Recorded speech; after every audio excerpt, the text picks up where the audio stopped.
Agora a gente fala sobre o cientista brasileiro Carlos Nobre, que foi eleito integrante da Royal Society no Reino Unido, a academia de ciência mais antiga em atividade do mundo. Até então, o único brasileiro a ser nomeado havia sido Dom Pedro II, lá no século XIX. Carlos Nobre é um dos principais pesquisadores da floresta amazônica e foi um dos primeiros a defender a teoria de que o desmatamento pode transformar a floresta em uma savana. Nobre liderou um grupo de cerca de 200 pesquisadores que lançou o relatório mais detalhado até hoje do conhecimento científico sobre a floresta amazônica. E a gente conversa agora justamente com ele, o pesquisador sênior do Instituto de Estudos Avançados da USP e membro da Royal Society, Carlos Nobre. Obrigada por conversar com a gente. Uma ótima tarde para o senhor. Boa tarde, Muriel. Uma grande satisfação conversar com vocês. A satisfação é nossa. Primeiro, parabéns pelo convite. Quero saber o que representa para o senhor e para o Brasil também esse convite. Eu entendo que ser eleito membro da Royal Society tem muito a ver com o reconhecimento global e da comunidade científica da Grã-Bretanha, mas, de certo modo, toda a comunidade científica global, da preocupação que todos temos com o futuro da Amazônia, principalmente da Amazônia, de todos os biomas brasileiros, mas principalmente da Amazônia. Então, como eu tenho me dedicado por 40 anos a esse tipo de pesquisa, apontando os riscos, nós fizemos inúmeras pesquisas de campo, indo lá para a Amazônia, medindo como a floresta interage com a atmosfera, como a floresta interage com os rios. Então, é um pouco um reconhecimento não só individual das minhas contribuições científicas, mas a preocupação de todo o mundo do planeta, inclusive de nós brasileiros, que a floresta pode estar muito perto de um ponto de não retorno, em que entre 50% e 70% da floresta pode vir a desaparecer, mesmo que a gente conseguisse zerar os desmatamentos, a degradação. Ela vai entrar no que a gente chama, entre aspas, uma savanização. O clima ali de boa parte da Amazônia ficaria um clima de savana e não mais um clima muito úmido, com muita chuva das florestas tropicais como a Amazônia. E o que muda nos seus estudos sobre a Amazônia agora como membro da academia? Olha, eu acho que muitos de nós temos que passar para não só apontar os riscos que a Amazônia vem correndo, e tem uma comunidade científica internacional e muitos brasileiros colocam muito esforço em identificar cada vez mais os riscos, quando que esse ponto de não retorno poderia ser ultrapassado. Mas agora nós temos que também traduzir o que seria buscar soluções. Então, além de essa mensagem do painel científico para a Amazônia, muito clara, zerar, moratório de desmatamento, degradação e fogo, como essa imagem está mostrando, o fogo, a degradação, como essa imagem está mostrando, imediatamente no sul da Amazônia, que vai desde os Andes, Bolívia, Acre, Rondônia, norte de Mato Grosso, sul do Pará. Essa é a região mais arriscada, é ali que nós estamos vendo esse processo de degradação muito acentuado.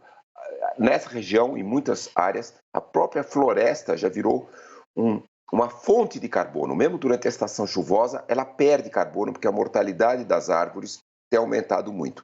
Então, além de mostrar esses riscos, nós temos que buscar soluções. Então, o que eu estou muito envolvido agora, e também o painel científico para a Amazônia, é apresentar modelos sustentáveis de desenvolvimento. Qual é o grande potencial, por exemplo, econômico da Amazônia? É tirar a floresta e substituir por pastagens, cultivos agrícolas como soja, milho ou mineração? Não, esse não é o grande potencial. O grande potencial da Amazônia é o que nós chamamos uma nova, inovadora bioeconomia de floresta em pé e rios fluindo. Quer dizer, o potencial econômico dos produtos da floresta é muito maior do que tirar a floresta e substituir por agropecuária ou por mineração. Então é isso, nós estamos, muitos de nós agora, voltados para a busca de soluções.